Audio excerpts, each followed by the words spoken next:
La pluie tambourinait contre les fenêtres du Murphy's Diner avec un rythme implacable qui correspondait à l'épuisement de Sarah. À 62 ans, elle servait des plats et versait du café depuis plus d'années qu'elle ne pouvait en compter, mais ce soir-là, elle sentait que quelque chose était différent. Ce soir-là, elle avait l'impression que tout allait changer, même si elle n'avait encore aucun moyen de le savoir. Les néons au-dessus de sa tête émettaient leur bourdonnement familier, plongeant tout dans cette teinte particulière de jaune pâle qui donnait même aux plus jeunes clients l'air de se remettre de quelque chose. Sarah essuya la même partie du comptoir, pour la troisième fois, ses mouvements automatiques, l'esprit ailleurs. Le restaurant était presque vide, ce qui n'était pas inhabituel pour un mardi soir de novembre. Hacker était assis tout au fond, penché sur une part de tarte et un café, en train de faire défiler son téléphone. Deux étudiants partageaient un panier de frites, leur manuel scolaire éparpillé sur la table comme des feuilles mortes. Et puis, il y avait lui, le vieil homme à la table 7, qui sirotait la même tasse de café noir depuis plus d'une heure, regardant par la fenêtre striée de pluie comme s'il regardait un film que lui seul pouvait voir. Sarah l'avait remarqué dès qu'il était entré. Il y avait quelque chose dans son attitude, une dignité tranquille qui semblait en contradiction avec ses vêtements usés et ses mains burinées. Son manteau était propre mais visiblement vieux, le genre de vêtements qui avait connu des décennies meilleures. Ses chaussures, bien que cirées, portaient les traces révélatrices d'innombrables kilomètres parcourus. Mais ce sont ses yeux qui ont le plus attiré son attention. Ils reflétaient une profondeur d'expérience qui racontait des histoires inédites, une vie pleinement vécue mais peut-être pas facile. Il n'avait commandé qu'un café, comptant la monnaie exacte dans un petit porte-monnaie en cuir, avec la précision minutieuse de quelqu'un qui connaît la valeur de chaque centime. Sarah avait observé ce rituel avec une douleur familière. Elle l'avait vu d'innombrables fois auparavant sur les visages des clients qui mesuraient leur dignité restante en pièces de 25 et 10 cents. Mais cet homme avait quelque chose de différent, quelque chose qui lui serrait le cœur d'une manière qu'elle ne pouvait pas vraiment expliquer. Le minuteur de la cuisine sonna, interrompant sa rêverie. La dernière fournée de sandwich de la soirée était sous la lampe chauffante, destinée à finir à la poubelle le lendemain si elle ne se vendait pas. Dinde et fromage suisse sur pain au levain, rôti de bœuf et cheddar sur pain de seigle, jambon et fromage suisse sur pain de blé. Des combinaisons simples qui constituaient l'essentiel du menu modeste de Murphy. Sarah regarda les sandwichs, puis le vieil homme, puis à nouveau les sandwichs. Une décision commença à se former dans son esprit. Une décision qui allait déclencher une série d'événements qui allaient bouleverser non seulement sa vie, mais aussi celle de tous ceux qui lui étaient chers. Elle avait toujours été guidée par son instinct plutôt que par la logique, un trait de caractère qui lui avait valu plus d'ennuis qu'elle ne pouvait les compter. Son défunt mari appelait cela son cœur saignant, mais il le disait avec affection, reconnaissant que sa compassion était à la fois sa plus grande force et sa plus grande faiblesse. Ce soir-là, son instinct lui parlait avec une clarté inhabituelle. Le vieil homme n'était pas simplement un client de plus qui attendait que la pluie cesse. C'était quelqu'un dans le besoin et Sarah n'avait jamais été capable d'ignorer un besoin sincère. Elle choisit le sandwich à la dinde, l'emballa soigneusement dans du papier blanc, puis se servit une tasse de café frais. Le trajet jusqu'à la table 7 lui sembla plus long que la distance réelle, chaque pas étant chargé de l'importance d'un choix à la fois simple et profond. Le vieil homme leva les yeux lorsqu'elle s'approcha, ses yeux s'écarquillant légèrement de surprise. De près, elle pouvait voir les fines rides qui marquaient son visage, chacune témoignant d'années de rires et de chagrins, de triomphes et de déceptions. « J'ai pensé que vous aviez peut-être faim », dit Sarah doucement en posant le sandwich et le café sur la table. « C'est offert par la maison. Je ne peux pas vous laisser rester ici toute la nuit le ventre vide. » L'homme fixa longuement l'offre, les mains légèrement tremblantes posées sur la table. Lorsqu'il leva enfin les yeux vers elle, ses yeux brillèrent de larmes contenues. « Vous ne comprenez pas, murmura-t-il, sa voix à peine audible sous la pluie. Je n'ai rien mangé depuis hier. J'étais assise ici me demandant si j'aurais le courage de demander. Il fit une pause, déglutissant péniblement. Merci ne semble pas suffisant. Sarah sentit sa gorge se serrer d'émotion. Tout le monde mérite de la gentillesse, répondit-elle d'une voix ferme, malgré la chaleur qui envahissait sa poitrine. Surtout les nuits, comme celle-ci. Elle se retourna pour le laisser tranquille, mais sa voix l'arrêta. « Comment vous appelez-vous » demanda-t-il. « Sarah Wilson. » Il hocha lentement la tête, comme pour graver ce nom dans sa mémoire. « Je m'appelle Arthur, dit-il, Arthur Blackwell, et je veux que vous sachiez que ce que vous avez fait ce soir, ce simple geste de gentillesse, signifie plus que vous ne pouvez l'imaginer. » Sarah sourit, ce geste lui semblant naturel et juste. « Eh bien, Arthur Blackwell, profitez bien de ce sandwich. Et si vous avez besoin d'autre chose, n'hésitez pas à me le faire savoir.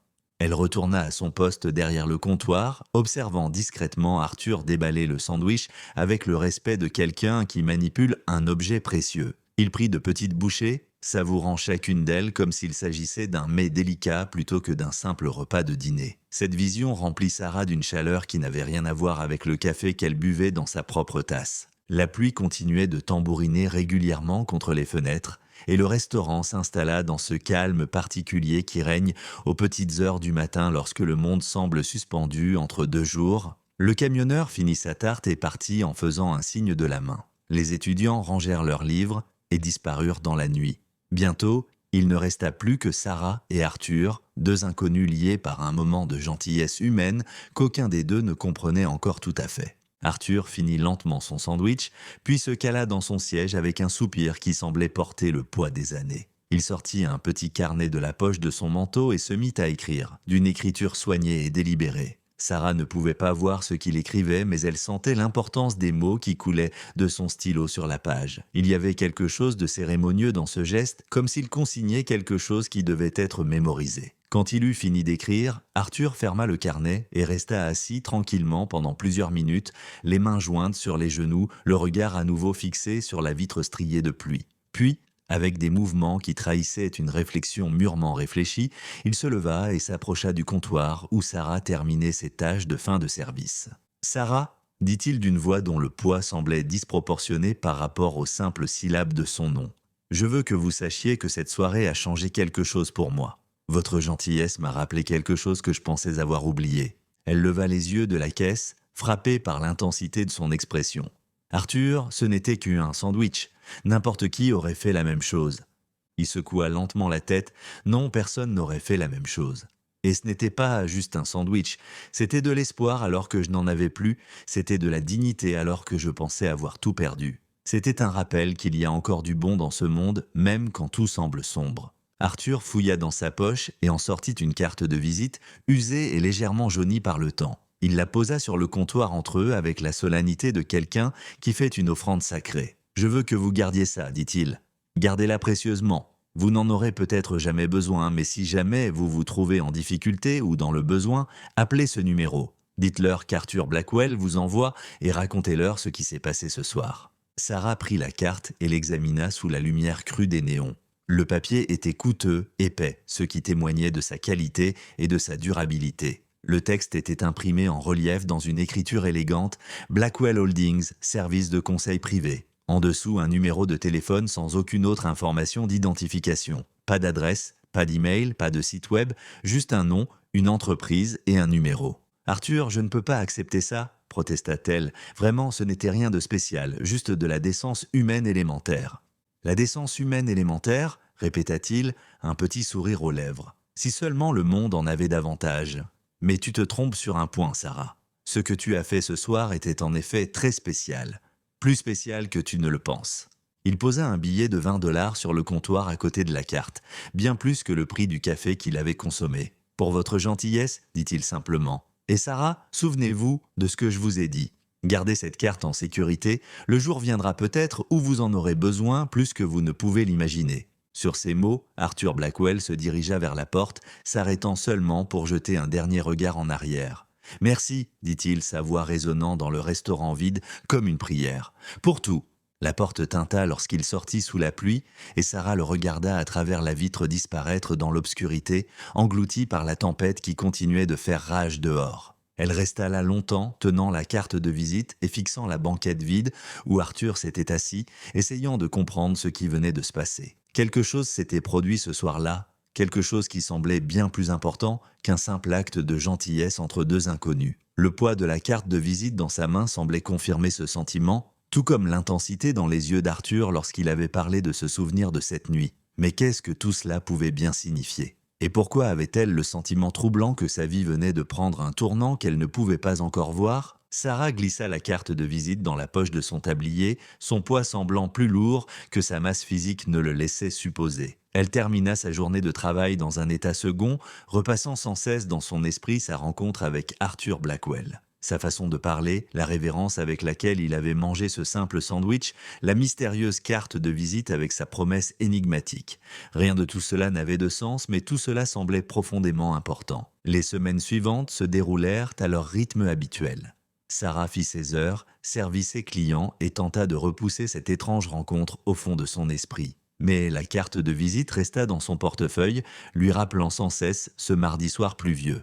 Elle se surprit à la toucher distraitement tout au long de la journée, comme pour se convaincre que cela s'était vraiment produit. La vie au Murphy's Diner continua comme avant. Les mêmes habitués occupaient les mêmes tabourets aux mêmes heures. La machine à café continuait de gargouiller chaque matin comme à son habitude.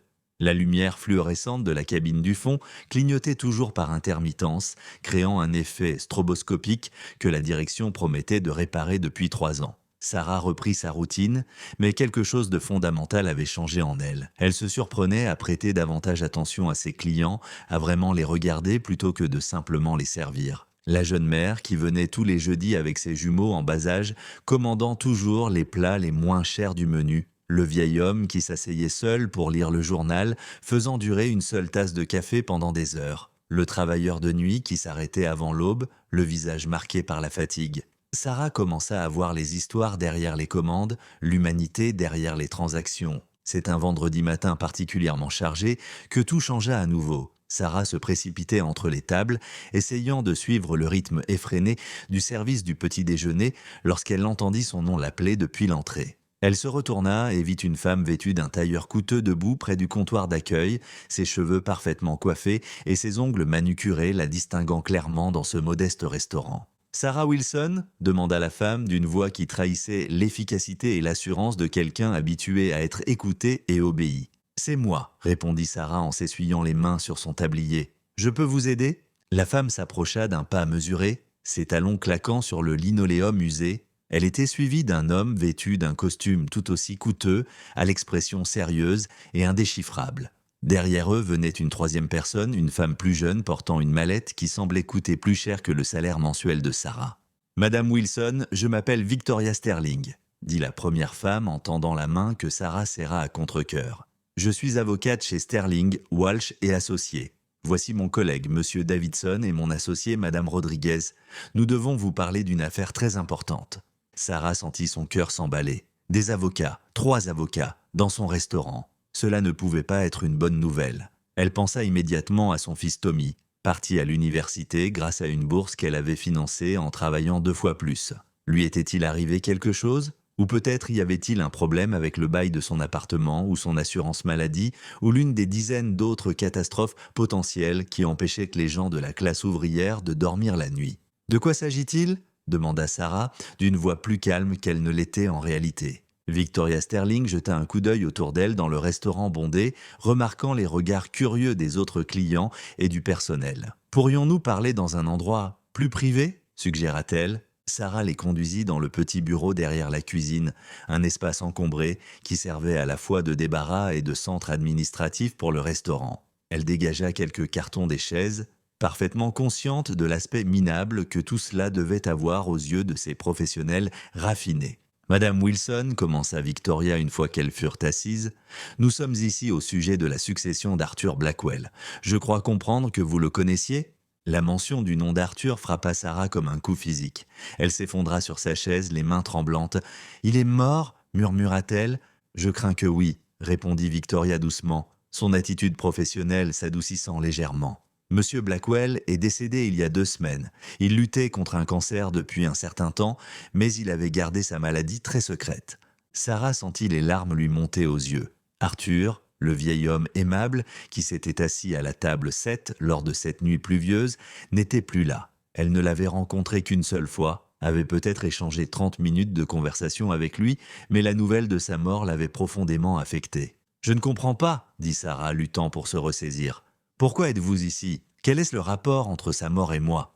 M. Davidson se pencha en avant, l'air sérieux mais pas méchant. « Madame Wilson, Arthur Blackwell n'était pas le vagabond sans domicile fixe qu'il semblait être. Il était en fait l'un des hommes les plus riches du pays. Il était le fondateur et PDG de Blackwell Holdings, une multinationale active dans les domaines de la technologie, de l'immobilier et des énergies renouvelables. » Sarah le regarda avec incrédulité.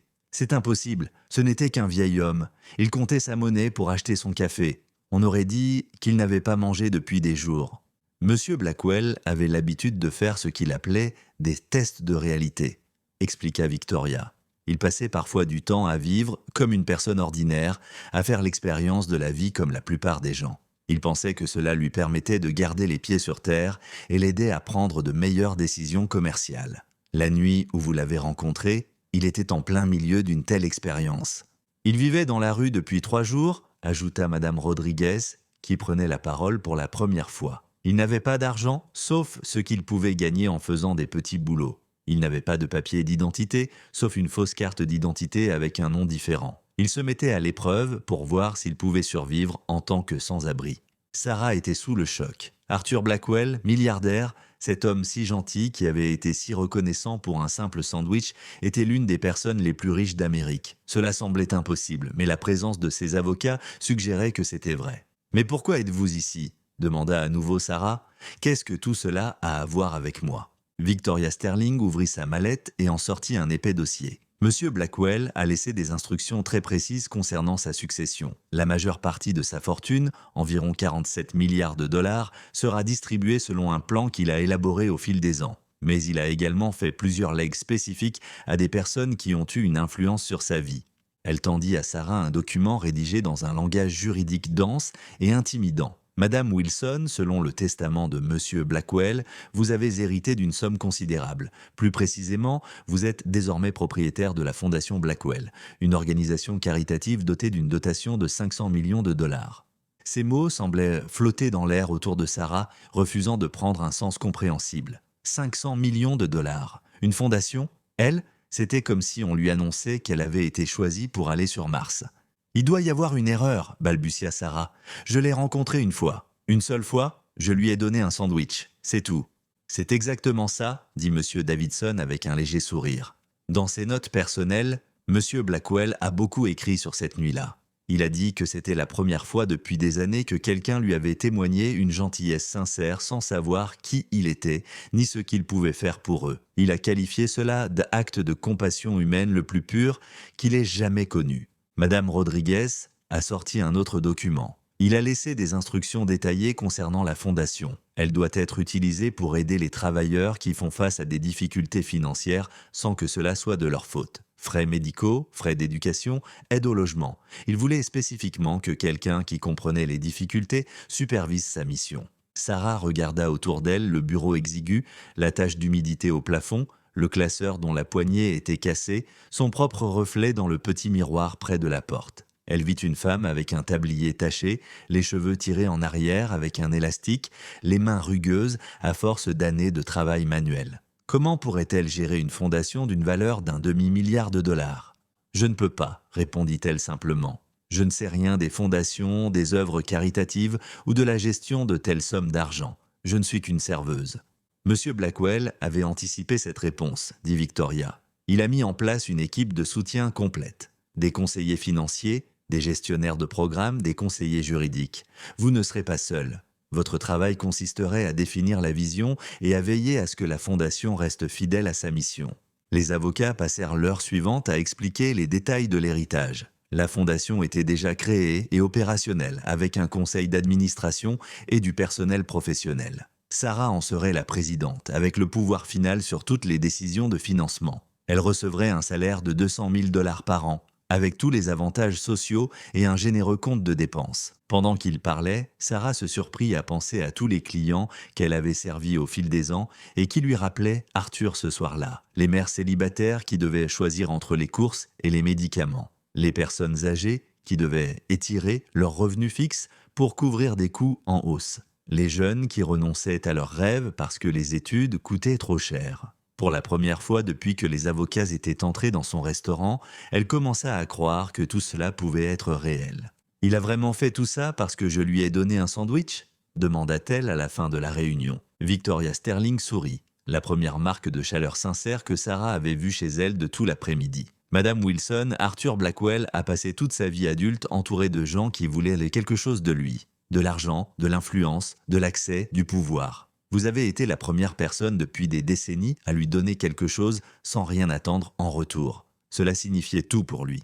Sarah resta assise, stupéfaite, longtemps après le départ des avocats, leurs cartes de visite et leurs documents juridiques éparpillés sur le bureau encombré, comme autant de preuves d'un événement qu'elle avait du mal à croire. Le restaurant bourdonnait de son rythme habituel de l'après-midi derrière la porte du bureau, mais à l'intérieur de cet espace exigu, son monde venait d'être complètement bouleversé. 500 millions de dollars. Ce chiffre résonnait dans son esprit. Si énorme qu'il semblait abstrait, dénué de sens, elle n'avait jamais vu 1 million de dollars, encore moins, était responsable de 500 millions. Elle ne manqua pas d'apprécier l'ironie de la situation. Elle avait passé toute sa vie adulte à se soucier de l'argent, à calculer chaque achat, à étirer chaque dollar jusqu'à ce qu'il crie. Maintenant, on lui disait qu'elle contrôlait plus de richesses que certains petits pays. La femme qui avait cumulé 3 emplois pour payer la première année d'université de son fils était soudainement responsable d'une fondation qui pouvait changer des milliers de vies. Elle prit la photo que Victoria Sterling avait laissée derrière elle, un portrait officiel d'Arthur Blackwell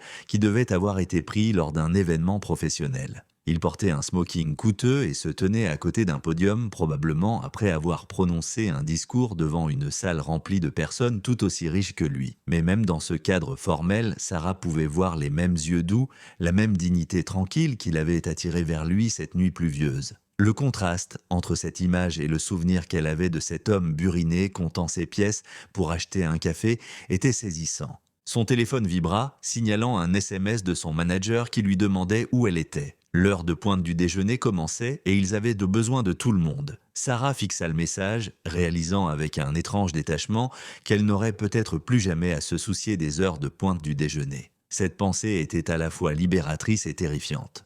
Ce travail, ce restaurant, cette routine avaient été son ancrage pendant tant d'années. Sans cela, qui était-elle? Elle rangea les documents juridiques dans son sac à main et retourna dans la salle à manger où le chaos familier de l'équipe de l'après-midi battait son plein. Les commandes s'accumulaient, les clients s'impatientaient et la machine à café avait commencé à émettre ce bruit inquiétant qui annonçait des réparations coûteuses. Sarah noua son tablier et se remit dans le rythme, prenant les commandes et remplissant les tasses avec l'efficacité automatique acquise au fil des années. Mais quelque chose avait changé. En passant d'une table à l'autre, elle se surprit à voir ses clients différemment. L'homme d'affaires qui se plaignait de la lenteur du service tout en regardant sa montre de luxe. L'adolescent qui comptait soigneusement ses billets froissés pour payer un hamburger, la vieille dame qui demandait des crackers supplémentaires avec sa soupe pour la faire durer plus longtemps. Chaque interaction prenait un nouveau poids, une nouvelle signification. Elle avait désormais le pouvoir d'aider les gens d'une manière qu'elle n'aurait jamais imaginé possible. Pendant sa pause, Sarah appela son fils Tommy à l'université. Elle avait prévu de tout lui raconter, mais lorsqu'elle entendit sa voix, enthousiaste à propos d'un projet sur lequel il travaillait, les mots restèrent de coincés dans sa gorge. Comment dire à quelqu'un que sa vie est sur le point de changer complètement? Comment expliquer que la pauvreté, leur compagne constante depuis tant d'années, avait soudainement été bannie par la gratitude d'un inconnu? Au lieu de cela, elle se surprit à lui poser des questions sur ses cours, ses amis, ses projets pour le week-end. Des questions normales de mère, à la fois réconfortantes et surréalistes, compte tenu des documents qui brûlaient dans son sac à main. Tommy parla avec aisance de son professeur d'économie et du mémoire qu'il rédigeait sur les inégalités de revenus, sans savoir que sa mère contrôlait désormais suffisamment d'argent pour financer une douzaine d'universités. Après avoir raccroché, Sarah s'assit dans la salle de pause et fixa son reflet dans la vitre sombre. Les lumières fluorescentes rendèrent son visage fantomatiquement pâle, soulignant chaque ride et chaque ridule causée par des années de stress et de travail acharné. Demain, elle devrait rappeler les avocats et entamer les démarches pour reprendre la fondation. Il y aurait des réunions avec les conseillers financiers, des séances d'orientation avec les membres du personnel, des décisions à prendre concernant les priorités de financement. Le poids de la responsabilité lui semblait écrasant. Le service du dîner rapporta son lot de défis. Une panne de l'équipement de cuisine entraîna des temps d'attente plus longs et plusieurs clients partirent sans commander. Sarah regarda son manager Frank s'inquiéter de la perte de revenus, sachant qu'elle pouvait désormais signer un chèque pour couvrir les dépenses du restaurant pour les 10 prochaines années. Le décalage entre son ancienne réalité et sa nouvelle vie était vertigineux. Ce n'est qu'en marchant vers sa voiture après la fermeture qu'elle prit pleinement conscience de l'impact de la situation. Elle s'arrêta sous un réverbère, les clés à la main, et regarda en arrière vers le Murphy's Diner. L'enseigne au néon clignotait par intermittence, projetant des ombres roses sur le parking vide. Cet endroit avait été sa deuxième maison pendant 15 ans. Elle connaissait chaque fissure du trottoir, chaque tache sur les murs, chaque particularité de chaque équipement. Ses collègues étaient comme sa famille, ses clients réguliers comme de vieux amis, mais le cadeau d'Arthur Blackwell signifiait qu'elle n'avait pas à revenir le lendemain, ni jamais si elle le souhaitait. Cette prise de conscience était à la fois exaltante et déchirante. La liberté, en fin de compte, pouvait être aussi écrasante que la captivité. Le trajet du retour la conduisit à travers les quartiers où vivaient beaucoup de ses clients. Des complexes d'appartements délabrés avec des lampadaires cassés, des magasins de quartier aux vitrines grillagées et équipés de caméras de sécurité. Des terrains de jeu où les balançoires étaient suspendus à des chaînes rouillées et où les paniers de basket n'avaient pas de filet. C'étaient là les communautés que la Fondation Blackwell était censée aider, les personnes qu'Arthur avait voulu aider. Sarah se gara sur le parking de son modeste immeuble et resta longtemps assise dans sa voiture, le moteur ronronnant tandis qu'il refroidissait. À travers les murs fins, elle pouvait entendre les bruits familiers de ses voisins. La télévision de Madame Rodriguez diffusait un feuilleton espagnol. Les enfants Johnson se disputaient à propos de leurs devoirs. Monsieur Park s'exerçait au violon avec plus d'enthousiasme que de talent. C'étaient ses proches, sa communauté. La fondation lui donnerait le pouvoir de les aider, mais elle la séparerait également d'eux d'une manière qu'elle commençait seulement à comprendre. Dans son appartement, Sarah étala les documents juridiques sur la petite table de sa cuisine. Le langage était dense et rempli de termes qu'elle ne comprenait pas, mais la structure de base était claire. La fondation Blackwell fonctionnait depuis 3 ans. Finançant discrètement des bourses d'études, des aides pour les frais médicaux et des prêts aux petites entreprises. Arthur la dirigeait lui-même, prenant toutes les décisions importantes et examinant personnellement chaque demande. Cette responsabilité lui incombait désormais. La fondation recevait environ 3000 demandes d'aide chaque mois provenant de personnes menacées d'expulsion, de parents incapables de payer les traitements médicaux de leurs enfants, d'étudiants qui ne pouvaient pas payer leur manuel scolaire. Arthur avait personnellement lu chaque demande, lui avait dit les avocats et avait approuvé le financement d'environ 60% d'entre elles. L'idée de prendre ce genre de décision qui change de la vie d'inconnu remplissait Sarah d'excitation et de terreur à parts égales. Elle trouva un dossier intitulé « Notes du fondateur » et l'ouvrit d'une main tremblante. À l'intérieur se trouvèrent des dizaines de pages couvertes de l'écriture soignée d'Arthur, des observations sur la pauvreté, les inégalités et les facteurs complexes qui piégeaient les gens dans un cycle de difficultés financières. Ces réflexions étaient sophistiquées et nuancées, clairement le fruit de recherches approfondies et d'une expérience personnelle. Un passage la fait s'arrêter. Le mythe le plus dangereux concernant la pauvreté est qu'elle résulte d'échecs personnels. J'ai rencontré des personnes brillantes et travailleuses qui sont à 2 doigts de se retrouver sans abri à cause d'une urgence médicale et des personnes paresseuses et incompétentes qui ont hérité d'une fortune et n'ont jamais travaillé de leur vie. La différence se résume souvent à la chance et à l'échec entre la réussite, le timing et l'accès à des ressources que la plupart des gens considèrent comme acquises. Une autre note, datée d'une semaine avant leur rencontre au restaurant, disait « J'ai dépensé toute ma fortune pour essayer de comprendre ce qui rend les gens vraiment généreux. Est-ce l'intérêt personnel, la pression sociale, la culpabilité, ou y a-t-il quelque chose de plus profond, une capacité humaine fondamentale à la compassion qui existe indépendamment du gain personnel ? Demain, je commence ma dernière expérience sur l'humanité. » Sarah réalisa qu'elle avait été la dernière expérience d'Arthur. Son simple geste de gentillesse avait été pour lui la preuve que la compassion authentique existait encore dans le monde. Le poids de cette révélation était stupéfiant. Elle n'avait pas seulement donné un sandwich à un homme affamé, elle avait restauré la foi d'un milliardaire en la nature humaine. Le téléphone sonna, l'attirant de ses pensées, l'identifiant de l'appelant indiquait le numéro de sa sœur Jeannette. Sarah hésita, puis laissa le répondeur prendre le message. Elle n'était pas encore prête à expliquer tout cela, ni à faire face aux questions, aux conseils et aux réactions qui ne manqueraient pas de suivre. Pour l'instant, ce secret n'appartenait qu'à elle. Elle se prépara une tasse de thé et retourna aux notes d'Arthur qu'elle lut jusque tard dans la nuit. Ses écrits révélaient un homme hanté par sa propre chance, désespéré d'utiliser sa richesse de manière significative, mais frustré par la complexité de la pauvreté systémique. Il avait essayé la philanthropie traditionnelle finançant des hôpitaux, des universités et des institutions culturelles, mais se sentait de plus en plus déconnecté de l'impact de ses dons. La fondation représentait sa tentative d'aider directement les gens, une famille à la fois. Sarah trouva les demandes qu'il avait approuvées, chacune accompagnée de ses commentaires manuscrits. Le paiement du loyer d'une mère célibataire approuvé avec la note « Tout le monde mérite un logement stable ». Les frais médicaux d'un ancien combattant pris en charge avec « Il a servi son pays ». Maintenant, c'est à nous de le servir. Les frais de scolarité d'un adolescent financés avec « L'éducation ne devrait pas être un privilège lié à la naissance ». Chaque approbation représentait une vie changée, une crise évitée. L'ampleur de la responsabilité était écrasante, mais pour la première fois depuis que les avocats étaient entrés dans son restaurant, elle ressentait autre chose que de la peur. Elle ressentait un but.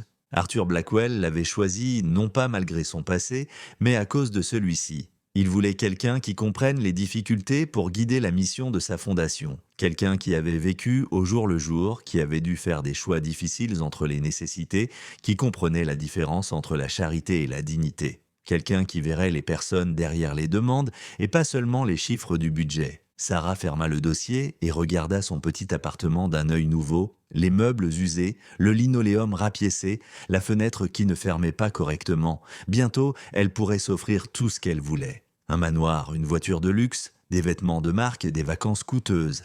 Mais assise là, entourée des paroles attentionnées et des plans minutieux d'Arthur, ces choses lui semblaient moins importantes qu'auparavant. Ce qui comptait, c'était la possibilité d'aider les gens comme Arthur aurait voulu le faire. Avec respect, avec compréhension, en reconnaissant que chacun méritait une chance de se construire une vie meilleure. La fondation ne visait pas à distribuer de l'argent, mais à donner de l'espoir et à croire que les problèmes de la société pouvaient être résolus une personne à la fois. L'horloge de son micro-ondes indiquait qu'il était presque 3 heures du matin. Sarah devait retourner au restaurant dans 6 heures pour le service du petit déjeuner.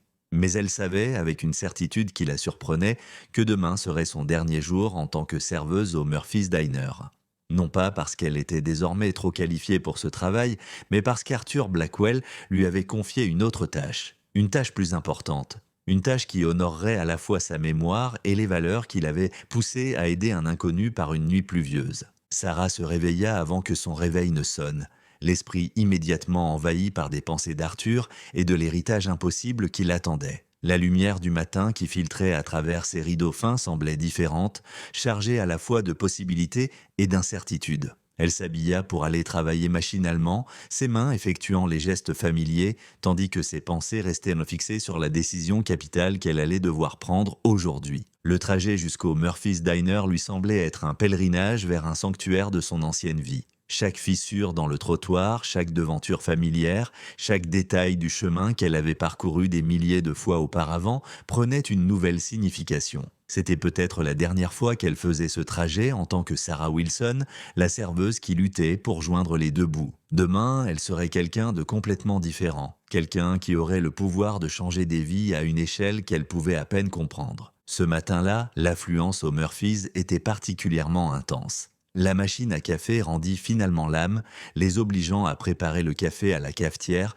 ce qui prenait 2 fois plus de temps. 3 serveurs s'étaient fait porter malades, laissant Sarah et 2 autres personnes se débrouiller seules pour servir toute la salle. Les commandes s'accumulaient, les clients s'impatientaient, et la cuisine prenait de plus en plus de retard. Dans des circonstances normales, Sarah aurait ressenti le stress familier d'un service qui partait en vrille. Au lieu de cela, elle s'est retrouvée à observer le chaos avec un calme presque surnaturel. Elle regardait Frank, le gérant, essayer frénétiquement de jongler entre les plaintes des clients et les pannes d'équipement, tout en calculant combien coûterait le remplacement de la machine à café cassée. Les rides d'inquiétude autour de ses yeux trahissaient un homme qui portait le poids de maintenir à flot une petite entreprise dans une économie qui semblait conçue pour écraser des endroits comme Murphy's. Sarah réalisa qu'elle avait désormais le pouvoir de résoudre ses problèmes d'un simple coup de fil afin que le Murphy's Diner n'ait plus jamais à se soucier des équipements en panne ou du manque de personnel. Mais était-ce là son rôle désormais ? Les notes d'Arthur mettaient l'accent sur l'aide aux individus et non aux entreprises.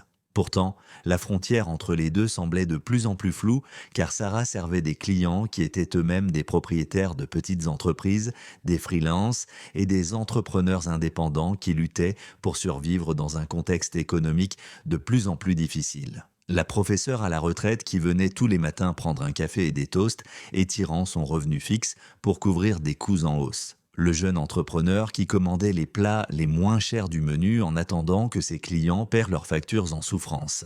La mère célibataire qui apportait son ordinateur portable pour travailler sur des projets en freelance, pendant que ses enfants mangeaient des crêpes et faisaient eux leurs devoirs à leur table. Pendant sa pause, Sarah est sortie et a appelé Victoria Sterling.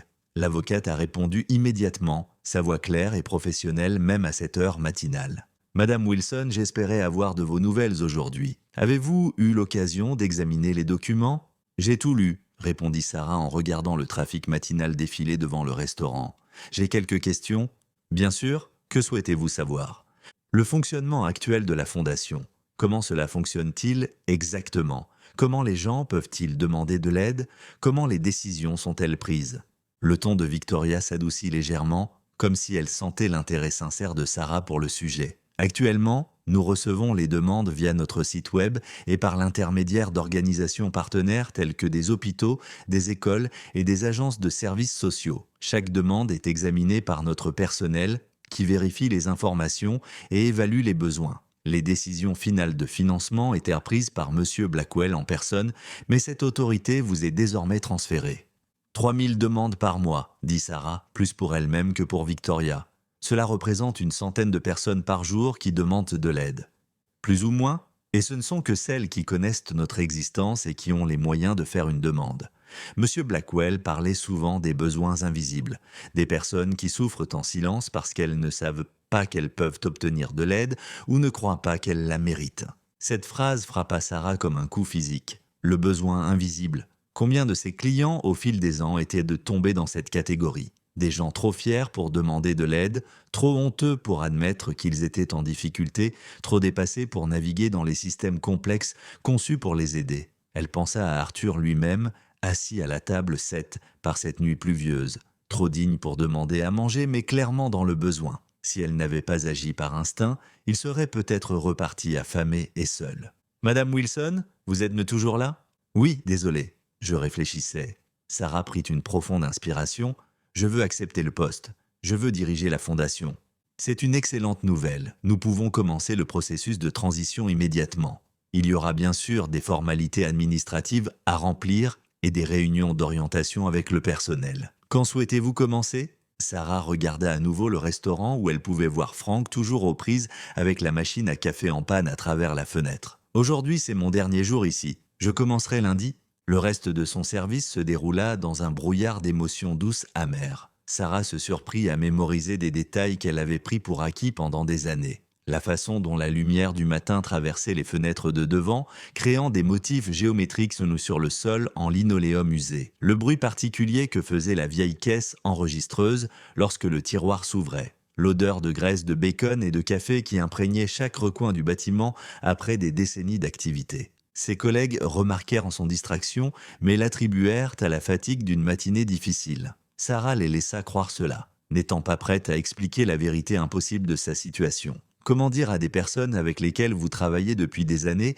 que vous partez pour diriger une fondation d'un demi-milliard de dollars? Comment expliquer que votre vie a été complètement transformée par un simple geste de gentillesse? Pendant la pause déjeuner, Sarah se retrouva à nouveau dans le bureau du fond, regardant la tache d'eau au plafond et la poignée cassée du classeur. Demain, quelqu'un d'autre s'assiera sur cette chaise, quelqu'un d'autre comptera les recettes de la journée et s'inquiétera du paiement des salaires. Cette pensée la remplit d'une tristesse inattendue. Cet endroit avait été son ancrage, son identité, sa raison d'être pendant si longtemps. Sans lui, qui était-elle? L'après-midi apporta un flot continu de visages familiers, Madame Patterson qui commandait chaque mardi le même menu composé d'un sandwich au fromage fondu et d'une soupe à la tomate. Le détective Rodriguez qui laissait toujours exactement 20% de pourboire et ne parlait jamais de son travail. Les 3 ouvriers du bâtiment qui partageaient une grande pizza et discutèrent de sport dans la bonne humeur. Sarah les servait tous avec une attention particulière, sachant que ce seraient peut-être ses dernières interactions avec des personnes qui faisaient partie de son quotidien depuis des années. À l'approche de l'heure de fermeture, Sarah réalisa qu'elle devait dire quelque chose à ses collègues. Elle rassembla l'équipe du soir dans la salle de pause, le cœur battant, cherchant les mots justes. « J'ai une annonce à faire », commença-t-elle d'une voix plus assurée qu'elle ne se sentait. « Aujourd'hui, c'était mon dernier jour chez Murphy's. On m'a proposé un autre poste et je commence lundi. » La réaction fut immédiate et bouleversante. Les questions fusèrent de toutes parts. Où allait-elle? Quel genre de travail? Pourquoi n'avait-elle pas mentionné qu'elle cherchait un emploi? N'était-elle pas heureuse ici? Sarah esquiva du mieux qu'elle put donnant des explications vagues sur de nouvelles opportunités et des changements de carrière. Elle promit de rester en contact, de revenir leur rendre visite, de ne jamais oublier la famille qu'elle s'était faite chez Murphy. Frank l'a pris à part alors qu'elle rassemblait ses affaires dans son casier. « Sarah, j'espère que tu sais à quel point tu as compté pour cet endroit. Tu as été le cœur et l'âme de ce restaurant pendant 15 ans. Quel que soit ce nouvel emploi, ils ont de la chance de t'avoir. » Ces mots ont failli briser son sang-froid. Frank n'avait aucune idée qu'elle pouvait désormais acheter Murphy's Diner, qu'elle pouvait résoudre tous ses problèmes d'un simple trait de plume. Mais les notes d'Arthur avaient souligné l'importance de maintenir la dignité dans toutes les interactions, d'aider les gens sans diminuer leur sentiment d'autonomie et d'estime de soi. Se contenter de jeter de l'argent sur les problèmes n'était pas toujours la solution. « Merci Frank, cela signifie plus que tu ne le penses.